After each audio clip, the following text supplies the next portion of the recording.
ഇന്ന് നമ്മളൊരു recipe video അല്ല ചെയ്യുന്നത്. കുറേ ആളുകൾ റിക്വസ്റ്റ് ചെയ്തിട്ടുള്ളൊരു വീഡിയോ ആണിത്. നോൺ സ്റ്റിക്ക് പാത്രങ്ങൾ എങ്ങനെയാണ് നല്ല വൃത്തിയായിട്ട് സൂക്ഷിക്കുന്നത്, ഇതിൽ ഒരുപാട് കറകൾ കാര്യങ്ങളൊക്കെ വരുന്ന സമയത്ത് എങ്ങനെയാണ് നന്നായിട്ട് ക്ലീൻ ചെയ്തെടുക്കുന്നത് എന്നുള്ള കാര്യങ്ങളൊക്കെയാണ് നമ്മളിന്ന് ചെയ്യുന്നത്.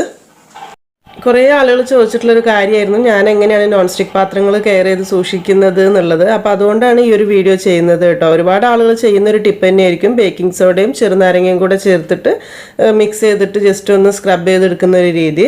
സത്യം പറഞ്ഞത് നല്ല എളുപ്പമാണ്. ഞാൻ കുറേ മുൻപ് ഒരു ഹിന്ദി ചാനൽ കണ്ട് ട്രൈ ചെയ്ത് നോക്കിയിട്ടുള്ളതായിരുന്നു. അപ്പോൾ അതിൻ്റെ ശേഷം ഞാൻ ഇടയ്ക്കിടയ്ക്ക് എൻ്റെ പാത്രങ്ങളൊക്കെ ഇങ്ങനെ കഴുകിയിട്ടാണ് വൃത്തിയാക്കുന്നത്. ആദ്യം നമ്മൾ ക്ലീൻ ചെയ്യുന്ന പാത്രം ഒരു ഇത്തിരി വെള്ളത്തിലൊന്ന് നനച്ചെടുക്കുക. അതിൻ്റെ മുകളിലേക്ക് ബേക്കിംഗ് സോഡ കുറച്ച് ഇട്ട് കൊടുക്കുക. പഴയ ഡേറ്റ് തീരാനായിട്ടുള്ള ബേക്കിംഗ് സോഡയൊക്കെ ഉണ്ടെന്നുണ്ടെങ്കിൽ അത് എടുക്കുന്നതായിരിക്കും കേട്ടോ നല്ലത്. എന്തായാലും നമ്മൾ ഒരു ബോട്ടിൽ വാങ്ങിച്ചാൽ അത് മുഴുവനായിട്ടൊന്നും ഒരിക്കലും ഉപയോഗിക്കില്ല, എപ്പോഴും ബാലൻസ് ഉണ്ടാവും. അപ്പോൾ അത് ആദ്യം കുറച്ച് എല്ലാ ഭാഗത്തേക്കും ഇട്ട് കൊടുക്കാം. ഇതിൻ്റെ മുകളിലേക്ക് ഒരു ചെറുനാരങ്ങയുടെ നീര് പിഴിഞ്ഞൊഴിക്കണം. വിനാഗിരി ആണെങ്കിൽ അതെടുത്താലും മതിയാകും. എല്ലാ ഭാഗത്തേക്കും എത്തുന്ന രീതിയിൽ നന്നായിട്ടൊന്ന് ഒഴിച്ചു കൊടുക്കാം. ചെറുനാരങ്ങ നീര് ആക്കി കഴിഞ്ഞൊരു 1 മിനിറ്റ് ഒന്നങ്ങ് റെസ്റ്റ് ചെയ്യാൻ വെക്കുക. ഒരുപാട് സമയമൊന്നും വെക്കണ്ട. ഇനി ഇത് നമുക്ക് നന്നായിട്ട് സ്ക്രബ് ചെയ്തെടുക്കണം. അപ്പോൾ ആദ്യം ഈ ഒരു ചെറുനാരങ്ങയുടെ ആ ഒരു തൊലി വെച്ചിട്ട് തന്നെ നന്നായിട്ടൊന്ന് ഉരച്ചെടുക്കുക എല്ലാ ഭാഗത്തേക്കും, അതായത് കറയൊക്കെ കൂടുതലുള്ള ഭാഗത്തേക്ക് എത്തുന്ന രീതിയിൽ മൊത്തത്തിൽ.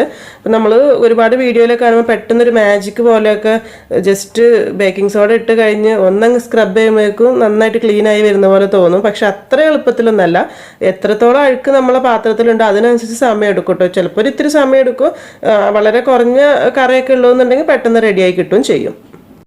ഇനി നമ്മൾ സാധാരണ പാത്രമൊക്കെ കഴുകുന്ന സ്ക്രബ്ബർ വെച്ചിട്ടൊന്ന് കഴുകണം. അപ്പോൾ ആ സമയത്ത് ഞാൻ ആ സ്ക്രബ്ബറിലേക്ക് കുറച്ച് ഡിഷ് വാഷ് എടുത്തിട്ടുണ്ട്. നമ്മൾ ഏത് ഡിഷ് വാഷ് ഉപയോഗിച്ചിട്ടാണോ പാത്രം കഴുകുന്നതെന്നുണ്ടെങ്കിൽ കുറച്ച് അതിലേക്ക് ആക്കിയിട്ട് മൊത്തത്തിൽ നന്നായിട്ടൊന്ന് സ്ക്രബ് ചെയ്ത് കൊടുക്കുക. ഒരിക്കലും സ്റ്റീൽ ബോൾ എടുത്തിട്ട് ഈ സമയത്ത് നമ്മൾ സ്ക്രബ് ചെയ്യരുത്. കാരണം നോൺ സ്റ്റിക്കിൻ്റെ കോട്ടിങ് പോകാനുള്ള ചാൻസ് ഉണ്ട് കേട്ടോ. അപ്പോൾ ശരിക്കും കോട്ടിങ് പോകും. അതുകൊണ്ട് സ്റ്റീൽ ബോൾ, അതായത് നമ്മുടെ കമ്പിച്ചകിരി എന്ന് പറയുന്ന സാധനം എടുത്തിട്ട് ഈ സമയത്ത് ചെയ്യരുത്. ഇപ്പോൾ കണ്ടില്ലേ, നോക്കുന്ന സമയത്ത് തന്നെ നമുക്ക് മനസ്സിലാവും. ചെയ്യുമ്പോൾ ഇങ്ങനെ പെട്ടെന്ന് തന്നെ ആ കറകൾ മാറും. കറക്റ്റ് ഈ ഇതുപോലത്തെ ഒരു സ്ക്രബ്ബർ വെച്ചിട്ട് തന്നെ ഇങ്ങനെ ഉരച്ചു കൊടുത്താൽ മതി. കണ്ടില്ലേ? അപ്പോൾ എല്ലാ ഭാഗവും ഇതുപോലെ തന്നെ ക്ലീൻ ചെയ്തെടുക്കണം. ഇപ്പോൾ ഈ ഒരു നോൺ സ്റ്റിക്ക് പാത്രമൊക്കെ ആവുന്ന സമയത്ത് പെട്ടെന്ന് തന്നെ നമ്മളിങ്ങനെ സ്ക്രബ് ചെയ്താൽ വേഗം ക്ലീൻ ആയി കിട്ടും. ചില നോൺ സ്റ്റിക്ക് പാത്രം കണ്ടില്ല വളരെ ക്വാളിറ്റി കുറഞ്ഞിട്ടുള്ളത്. അപ്പോൾ അതിൽ നന്നായിട്ട് കറ പിടിച്ചിട്ടുണ്ട് എന്നുണ്ടെങ്കിൽ കുറച്ച് കൂടുതൽ സമയം എടുക്കും ക്ലീൻ ആക്കി എടുക്കാൻ വേണ്ടിയിട്ട്. അപ്പോൾ ഇതുപോലെ തന്നെ നമുക്ക് ഇതിൻ്റെ ചുറ്റുഭാഗം എല്ലാം ക്ലീൻ ചെയ്തെടുക്കണം. പിന്നെ അതിൻ്റെ നടുഭാഗത്ത് വരുന്ന ഭാഗം വേണമെന്നുണ്ടെങ്കിൽ കുറച്ചുകൂടി എളുപ്പത്തിന് വേണമെങ്കിൽ സ്റ്റീലിൻ്റെ സ്ക്രബ്ബർ ഉണ്ട്, അതായത് സ്റ്റീൽ ബോൾ നമ്മുടെ കമ്പിച്ചേരി ഉപയോഗിച്ചിട്ട് സെൻറ്റർ ഒന്ന് ഉരച്ചു കൊടുക്കുക. പക്ഷേ നോൺ സ്റ്റിക്കിൻ്റെ കോട്ടിങ്ങിലേക്ക് സ്റ്റീൽ ബോൾ തട്ടിക്കാത്തതാണ്. ഈ ഉരയ്ക്കുന്ന ഭാഗത്ത് വേണമെന്നുണ്ടെങ്കിൽ കമ്പിച്ചേരി വെച്ചിട്ടൊന്ന് ഉരച്ചു കൊടുക്കുക കേട്ടോ.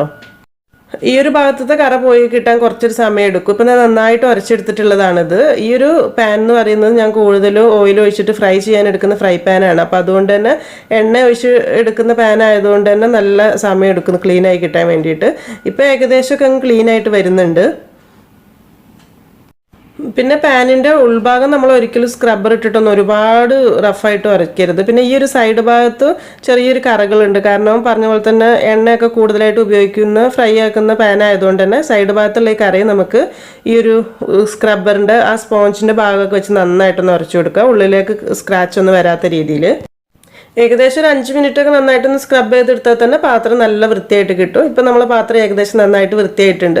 ഇതൊന്നിന് കഴുകിയെടുക്കുക. വെള്ളം ഒഴിച്ച് കഴുകുന്ന സമയത്ത് തന്നെ നമുക്ക് മനസ്സിലാകും. ആദ്യം ഉണ്ടായിരുന്ന പാത്രത്തിൻ്റെ കളറ് നമുക്ക് ശരിക്കും അറിയാമല്ലോ എങ്ങനെയായിരുന്നു എന്നുള്ളത്. ശരിക്കും നന്നായിട്ട് വൃത്തിയായിട്ട് കിട്ടിയിട്ടുണ്ട്. ഇപ്പോൾ നല്ലൊരു പുതിയ പാത്രം പോലെ തന്നെ ആയിട്ടുണ്ട്. അതിൻ്റെ സൈഡിൽ ഉണ്ടായിരുന്ന ആ ഒരു കറയൊക്കെ ഫുള്ളായിട്ട് പോയി കിട്ടിയിട്ടുണ്ട്. അടിവശവും നല്ല വൃത്തിയായിട്ട് കിട്ടിയിട്ടുണ്ട്. പിന്നെ ഈ ഒരു സൈഡൊക്കെ ഒന്നുകൂടെ വൃത്തിയാവണമെന്നുണ്ടെങ്കിൽ ഒരു പഴയ ടൂത്ത് ബ്രഷ് ഉണ്ടെങ്കിൽ ഒന്ന് സൈഡിലൂടെ ഒന്ന് ഉരച്ചു കൊടുത്താൽ മതി. അപ്പോൾ നല്ല ക്ലീൻ ആയിട്ട് കിട്ടും. പാത്രമൊക്കെ കറ പിടിച്ച് തുടങ്ങുന്ന ആ ഒരു സമയത്ത് ഇതുപോലെ ക്ലീൻ ചെയ്യുകയാണെങ്കിൽ പെട്ടെന്ന് റെഡിയായി കിട്ടും. ഒന്നുമില്ല, സിമ്പിളായിട്ട് എളുപ്പത്തിൽ ചെയ്യാമല്ലോ. പിന്നെ ഒരുപാട് കറയൊക്കെ പിടിച്ച് മൊത്തത്തിൽ നാശമായതിന് ശേഷമാണ് നമ്മളിത് ക്ലീൻ ചെയ്യുന്നതെന്നുണ്ടെങ്കിൽ കുറച്ച് സമയം കൂടുതലെടുക്കും. പിന്നെ കുറേ ആളുകൾ ചോദിച്ചിട്ടുള്ളൊരു കാര്യമായിരുന്നു ഞാൻ ഉപയോഗിക്കുന്ന നോൺ സ്റ്റിക്ക് പാത്രങ്ങളൊക്കെ ഏത് കമ്പനിയുടെയാണ്, അത് സാധാ നോൺ സ്റ്റിക്ക് ആണോ അല്ലെങ്കിൽ കല്ല് പോലെ വരുന്നതാണോ മാർബിൾ കോട്ടിംഗ് ആണോ എന്നൊക്കെ ഉള്ളത്. ഇപ്പം ഈ ഒരു പാത്രം എന്നൊക്കെ പറയുന്നത് മാർബിൾ കോട്ടിംഗ് ആണ്. നോൺ സ്റ്റിക്ക് തന്നെയാണ്, ഇത് മാർബിൾ കോട്ടിംഗ് ആണെന്നേ ഉള്ളൂ. സാധാരണ നമ്മൾ നോർമൽ ഉപയോഗിക്കുന്ന നോൺ സ്റ്റിക്കിനേക്കാളും കുറച്ചുകൂടി ഒരു കട്ടി കൂടിയിട്ടുള്ളൊരു പാത്രമാണ്. ഉപയോഗിക്കാൻ നല്ല സുഖമാണ് കേട്ടോ ശരിക്കും പറഞ്ഞാൽ. പിന്നെ ഇതിൻ്റെ കമ്പനി വന്നിട്ട് പെഡ്രീനി എന്നാണ്. ഞാൻ കൂടുതൽ ഉപയോഗിക്കുന്നത് ഈ ഒരു കമ്പനി തന്നെയാണ്. ഇതിൻ്റെ പ്രൊനൗൺസിയേഷൻ ഇത് തന്നെയാണെന്ന് കറക്റ്റ് അറിയില്ല കേട്ടോ. കമ്പനിയുടെ പ്രൊമോഷന് വേണ്ടിയിട്ട് പറയുകയല്ല, ഉപയോഗിച്ച് നോക്കിയ സമയത്ത് നന്നായിട്ടാണ് എനിക്ക് തോന്നുന്നത്. കാരണം നമ്മൾ സാധാരണ നോൺ സ്റ്റിക്ക് പാത്രം പോലെ പെട്ടെന്ന് സ്ക്രാച്ച് വീഴുന്ന ഒരു പ്രശ്നമൊന്നുമില്ല. പിന്നെ അത്യാവശ്യം നല്ല കട്ടിയുള്ള പാത്രമാണ്, അതുകൊണ്ട് തന്നെ കുക്ക് ചെയ്യുന്ന സമയത്തൊക്കെ കുറച്ചുകൂടി എളുപ്പമാണ്, നല്ല സുഖമായിട്ട് തോന്നുന്നുണ്ട്. ഇത് ഏത് കടയിൽ നിന്നാണ് വാങ്ങിച്ചിട്ടുള്ളത്, എത്ര പൈസ ആയിട്ടുണ്ടെന്നുള്ളതൊക്കെ ഒരുപാട് കമൻസ് വന്നിട്ടുണ്ടായിരുന്നു. അപ്പോൾ സത്യം പറഞ്ഞാൽ ഈ ഒരു പാത്രം എനിക്ക് ചെറിയൊരു ഗിഫ്റ്റ് കിട്ടിയിട്ടുള്ളതാണ്. ഒരു ചെറിയൊരു പ്രോഗ്രാമിന് പോയ സമയത്ത്, ചെറിയൊരു കുക്കിംഗ് കോമ്പറ്റീഷന് ജഡ്ജായിട്ട് ഒരു ചെറിയൊരു പ്രോഗ്രാമിന് കേട്ടോ, അതിന് പോയ സമയത്ത് കിട്ടിയിട്ടുള്ള പാത്രമാണ്. അപ്പോൾ അതുകൊണ്ട് തന്നെ ഇതിൻ്റെ കറക്റ്റ് പ്രൈസ് അറിയില്ല. പക്ഷേ അബുദാബി മാളിൽ, കോഓപ്പറേറ്റീവിൽ, അതുപോലെ തന്നെ ലുലുവിലൊക്കെ ഇത് കാണുന്നുണ്ട്. ഇപ്പോൾ അബുദാബിയിലാവുന്ന സമയത്ത് കേട്ടോ. പിന്നെ അതുപോലെ തന്നെ ഞാൻ ഉപയോഗിക്കുന്ന വേറൊരു പാത്രമാണ് ഇത്. മാർബിൾ കോട്ടിങ് തന്നെയാണ് ഇത്, നോൺ സ്റ്റിക്ക്. ഇതും ഉപയോഗിക്കാനായിട്ട് നല്ല ഒരു പാത്രമാണ്. ഈ പറഞ്ഞ പോലെ തന്നെ നല്ല കട്ടിയുണ്ട്, നല്ലൊരു പാത്രമാണ് ശരിക്കും പറയാം. എനിക്ക് സത്യത്തിൽ ഭയങ്കര ഇഷ്ടപ്പെട്ടിട്ടുള്ളൊരു പാത്രമാണ്. ഇത് വന്നിട്ട് റോയൽ ഫോർഡിൻ്റെ ആണ്. കുഴപ്പമില്ലാന്ന് തോന്നുന്നു. ഇതിൻ്റെ പ്രൈസ് എന്ന് പറയുന്നത് ഞാൻ വാങ്ങിച്ച സമയത്ത് 90 ദിർഹംസ് ആയിരുന്നു. ഇപ്പോൾ ഒക്കെ നല്ല പ്രൈസ് കുറയുന്നുണ്ട് തോന്നുന്നു കേട്ടോ. പിന്നെ പാത്രങ്ങൾ എപ്പോഴും ഞാൻ വാങ്ങിക്കുന്നത്, കുറേ ആളുകൾ പറയുന്ന ഒരു കാര്യമാണ്, ഒരുപാട് പാത്രങ്ങൾ പൈസ കൊടുത്ത് വാങ്ങിക്കുന്നുണ്ടല്ലോ എന്നുള്ളത്. ശരിക്കും ഓഫർ വരുന്ന സമയത്ത് മാത്രമേ ഞാൻ പാത്രങ്ങൾ വാങ്ങിക്കാറുള്ളൂ. അതും നോക്കി മാത്രം, ഒരുപാട് പൈസേൻ്റെ ഒന്നും അങ്ങനെ വാങ്ങിച്ചു കൂട്ടാറൊന്നുമില്ല കേട്ടോ. പിന്നെ കുറേ പേര് ചോദിച്ചിട്ടുള്ളതാണ് ഈ ഒരു പാത്രം എന്ന് പറയുന്നത്. ഈ പാനിൻ്റെ കമ്പനി വന്നിട്ട് ട്രെമോൻറ്റിയ. പ്രൊനൗൺസിയേഷൻ കറക്റ്റ് ആണോ എന്ന് അറിയില്ല. നമ്മൾ കമ്പനി അങ്ങനെ നോക്കി വാങ്ങിച്ചിട്ടുള്ളതല്ല, കാണുന്ന സമയത്ത് നല്ലൊരു ക്വാളിറ്റി ആയിട്ട് തോന്നി, അപ്പോൾ അതുകൊണ്ട് വാങ്ങിച്ചിട്ടുള്ളതാണ്. പിന്നെ ഉപയോഗിക്കാൻ നല്ല സുഖമാണ്. ഈ പറഞ്ഞതുപോലെ തന്നെ ജസ്റ്റ് വഴറ്റിയെടുക്കേണ്ടത്, സോട്ട് ചെയ്തെടുക്കേണ്ട കാര്യങ്ങൾക്കൊക്കെ നല്ല സുഖമാണ്. പിന്നെയെന്ന് വെച്ചാൽ ഇത് നമ്മൾ ആദ്യം കണ്ട പാത്രം പോലെ അത്രയ്ക്ക് കട്ടിയില്ല, വെയിറ്റ് കൂടുതലുള്ളതല്ല, വളരെ വെയിറ്റ് കുറഞ്ഞിട്ടുള്ള വെയിറ്റ്ലെസ് ആയിട്ടുള്ള ഒരു പാനാണ്. പിന്നെ ഈ ഒരു തവ എന്ന് പറയുന്നത് എന്നും ഡെയിലി ഞാൻ ഉപയോഗിക്കുന്ന ഒന്നാണ്. നോൺ സ്റ്റിക്ക് മാർബിൾ കോട്ടിംഗ് തന്നെയാണ്. ദോശയ്ക്കും ചപ്പാത്തിക്കൊക്കെ വേണ്ടിയിട്ട് എന്നും ഉപയോഗിക്കുന്നതാണ്. പക്ഷേ കോട്ടിങ്ങിനൊന്നും ഒരു പ്രശ്നം പറ്റിയിട്ടില്ല, സ്ക്രാച്ച് ഒന്നും വന്നിട്ടില്ല. റോയൽ ഫോർഡിൻ്റെ ആണ് കേട്ടോ അത്.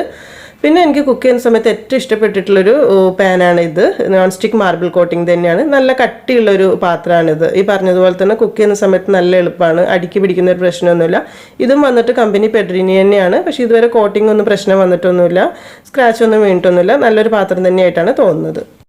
പിന്നെ ഒരു കാര്യം കേട്ടോ, ഞാനിപ്പോൾ നോൺ സ്റ്റിക്ക് പാത്രങ്ങളെ കുറിച്ച് ഇങ്ങനെ പറയുമ്പോൾ നോൺ സ്റ്റിക്ക് പാത്രമാണ് ഏറ്റവും നല്ലത് എന്നുള്ള രീതിയിൽ പറയുകയല്ല. എപ്പോഴും നമുക്ക് ഇരുമ്പിൻ്റെ ചട്ടികളും അതുപോലെ തന്നെ മൺചട്ടികളൊക്കെ തന്നെയാണ് നല്ലത്. പക്ഷെ നമുക്കൊരു വീഡിയോക്കൊക്കെ വേണ്ടിയിട്ട് ചെയ്യുന്ന സമയത്ത് എപ്പോഴും കംഫർട്ടബിൾ ആയിട്ട് നോൺ സ്റ്റിക്ക് ആയതുകൊണ്ട് മാത്രമാണ് ഇത് ചെയ്യുന്നത് കേട്ടോ. പിന്നെ കുറേ പേര് ചോദിച്ചതുകൊണ്ട് മാത്രം ചെയ്യണേ ഞാൻ ഈ ഒരു വീഡിയോ. ചിലർക്കെങ്കിലും തോന്നും ഇപ്പോൾ എന്തിനാ പാത്രങ്ങളൊക്കെ കാണിച്ചിട്ടൊരു വീഡിയോ എന്നുള്ളത്. സത്യം പറഞ്ഞാൽ ഒരു കുട്ടി ഒരുപാട് ദിവസമായിട്ട് പറയുന്ന ഒരു വീഡിയോ ആണ്. അവർ നാട്ടിൽ വീടൊക്കെ വെച്ച് സെറ്റിലാവാൻ പോവുകയാണ്. അപ്പോൾ അതുകൊണ്ട് തന്നെ ഇതുപോലത്തെ പാത്രങ്ങൾ വാങ്ങിക്കാൻ ആഗ്രഹമുണ്ട്. അപ്പോൾ അങ്ങനെ ചെയ്തതാണ് കേട്ടോ. പിന്നെ കുറച്ച് പേര് ഇങ്ങനെ കമൻസിൽ ഇങ്ങനെ പറയുന്നുണ്ട്. അപ്പോൾ ആ ഒരു ബേസിൽ ചെയ്തു എന്ന് മാത്രം. പിന്നെ വന്നിട്ട് കുറേ പേര് ചോദിച്ചിട്ടുണ്ടായിരുന്നു ഇതുപോലത്തെ സോസ് പാന് ഏതാ ഞാൻ ഉപയോഗിക്കുന്നത് എന്നുള്ളത്. ഇപ്പം ഞാനിത് ഉപയോഗിക്കുന്നത് ടിഫാലിൻ്റെ ആണ്. ഇതും വന്നിട്ട് വലിയ കുഴപ്പമൊന്നുമില്ല, അത്യാവശ്യം നല്ല കട്ടിയൊക്കെ ഉണ്ട്. പിന്നെ ഇതുവരെ സ്ക്രാച്ച് പ്രശ്നങ്ങളും കാര്യങ്ങളൊന്നും വന്നിട്ടില്ല. അതുപോലെ കുറേ ആളുകൾക്ക് ഇഷ്ടപ്പെട്ടിട്ടുള്ള വേറൊരു പാത്രമാണ് ഈ ഒരു പാൻ എന്ന് പറയുന്നത്. എനിക്കും സത്യത്തിൽ ഭയങ്കര ഇഷ്ടമാണിത്.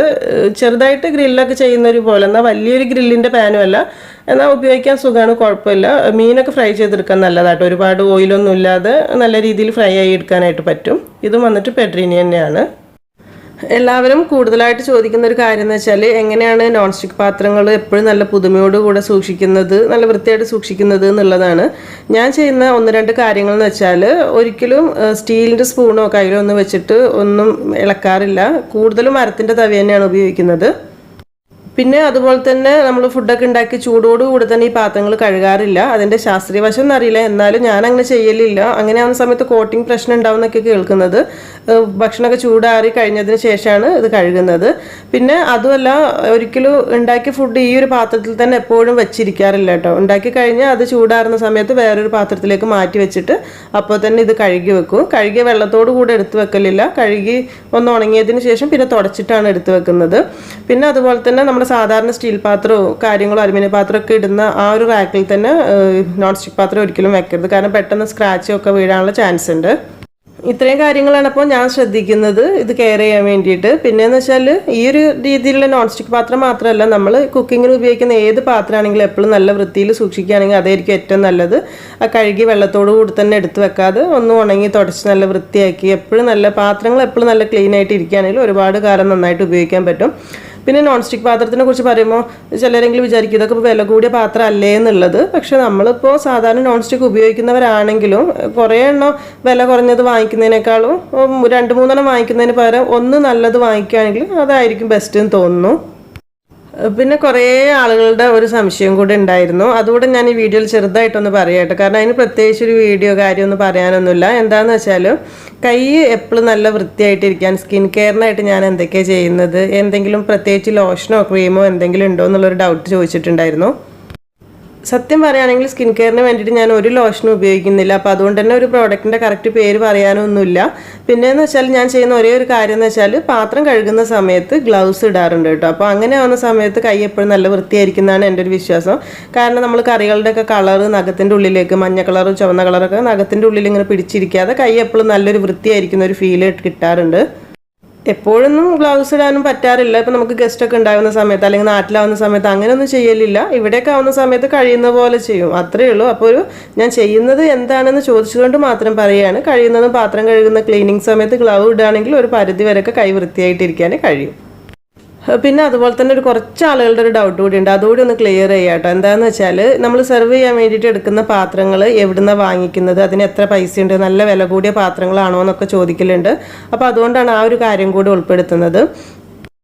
ഇതുപോലെ സെർവ് ചെയ്യാൻ വേണ്ടി വാങ്ങിക്കുന്ന ഒരു പാത്രം ഞാൻ വലിയ ബ്രാൻഡഡ് ഷോപ്പൊന്നും ഇതുവരെ വാങ്ങിച്ചിട്ടില്ല. ഒക്കെ ചെറിയ ചെറിയ നമ്മളെ ഗിഫ്റ്റ് ലാൻഡ് അങ്ങനത്തെ ചെറിയ 1 to 20 ദിർഹം അല്ലെങ്കിൽ 1 to 10 ദിർഹം എന്നൊക്കെ വരുന്ന കടകളുണ്ടല്ലോ. അങ്ങനത്തെ കടകളിൽ നിന്ന് 5 ദിർഹംസിനും 2 ദിർഹംസിനും ഒക്കെ വാങ്ങിക്കുന്ന പാത്രങ്ങളാണ് കൂടുതലും. പിന്നെ ഈ പാത്രങ്ങളൊക്കെ ഒരു 10 ദിർഹംസിൻ്റെ താഴെ വരുന്ന പാത്രങ്ങൾ തന്നെയാണ് കേട്ടോ.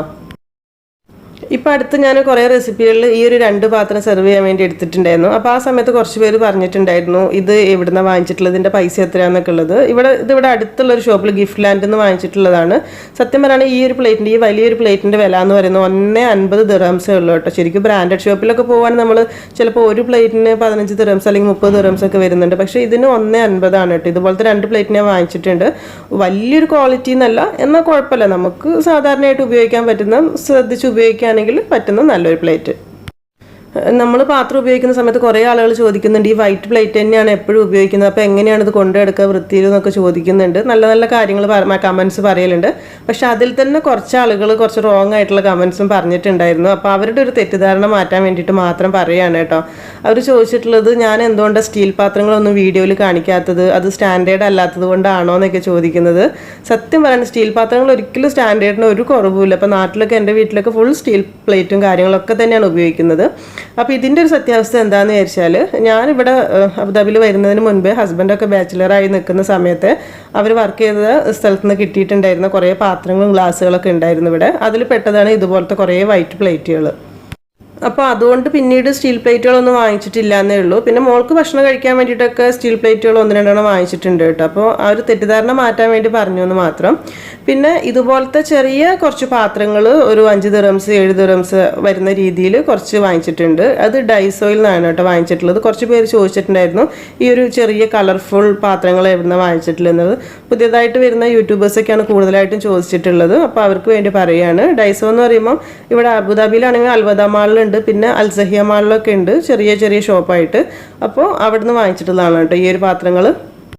അപ്പോൾ ഇത്രയേ ഉള്ളൂ എൻ്റെ പാത്രങ്ങളെ കുറിച്ചൊക്കെ പറയാൻ. കുറേ ആളുകൾ ചോദിച്ചതുകൊണ്ട് മാത്രം സിമ്പിളായിട്ടൊരു വീഡിയോ ചെയ്തു എന്നേ ഉള്ളൂ. പിന്നെ നമ്മൾ പാത്രങ്ങളൊക്കെ സൂക്ഷിക്കുന്ന എപ്പോഴും ഈ പറഞ്ഞതുപോലെ തന്നെ പെട്ടെന്ന് ഒരുപാട് സമയം വാഷ് ബേസിൽ കഴുകാതെ അങ്ങനെ വെക്കാതെ പെട്ടെന്ന് തന്നെ ഫുഡ് കഴിച്ച് കഴിഞ്ഞാൽ കഴുകുക, അത് ജസ്റ്റ് ഒന്ന് ഉണങ്ങി തുടച്ചെടുത്ത് വെക്കുക. ആ ഒരു രീതിയാണ് ഞാൻ എപ്പോഴും ചെയ്യുന്നത്. അപ്പോൾ ഈ ഒരു വീഡിയോ നിങ്ങളിൽ കുറച്ച് പേർക്കെങ്കിലും യൂസ്ഫുൾ ആയിട്ടുണ്ടാവുമെന്ന് വിചാരിക്കുന്നു. അപ്പോൾ ഈ ഒരു വീഡിയോ ഇഷ്ടമായിട്ടുണ്ടെങ്കിൽ എന്തായാലും തീർച്ചയായിട്ടും ലൈക്ക് ചെയ്യാനും ഷെയർ ചെയ്യാനൊന്നും മറക്കരുത്. പിന്നെ നമ്മൾ നോൺ സ്റ്റിക്ക് പാത്രം ക്ലീൻ ചെയ്യുന്ന കാര്യം ചെയ്ത് നോക്കിയിട്ട് ഫീഡ്ബാക്കൊക്കെ അറിയിക്കുക. അതുപോലെ ഇതുവരെ സബ്സ്ക്രൈബ് ചെയ്യാത്തവരുണ്ടെങ്കിൽ സബ്സ്ക്രൈബ് ചെയ്യാനും മറക്കരുത് കേട്ടോ. താങ്ക്